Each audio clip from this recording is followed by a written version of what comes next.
Welcome to Penrose Learning, where we make understanding easy. You begin by collecting what reviewers need: your Apple ID, device serial number, and the exact rejection screenshot. Once you have those, open App Store Connect and inspect the specific metadata and privacy fields that triggered the flag. Next, create a working demo account and record a short walkthrough showing the reviewer how to reproduce the issue. This saves time. Make sure your app build matches the listed version and that entitlements and URLs are correct before proceeding to submit clarifications. Now you tackle the complex fixes, correct the exact metadata or screenshots Apple cited, and update any misrepresenting content.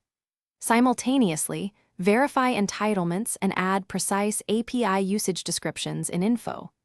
List so privacy reviewers understand why you request permissions.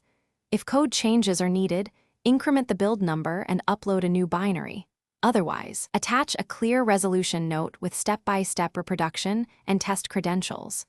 Once uploaded, submit for finish by confirming the reviewer can access the demo account and has the exact reproduction steps. Then reply in the Resolution Center with any logs, screenshots, and the recorded walkthrough. If the app is approved, verify store listing and regional availability. If you encounter another rejection, escalate politely and provide a focused appeal with evidence, or submit a corrected build referencing previous case ID. Troubleshooting tip: if communication stalls, request an app review phone consult and attach a minimal test build highlighting the fix.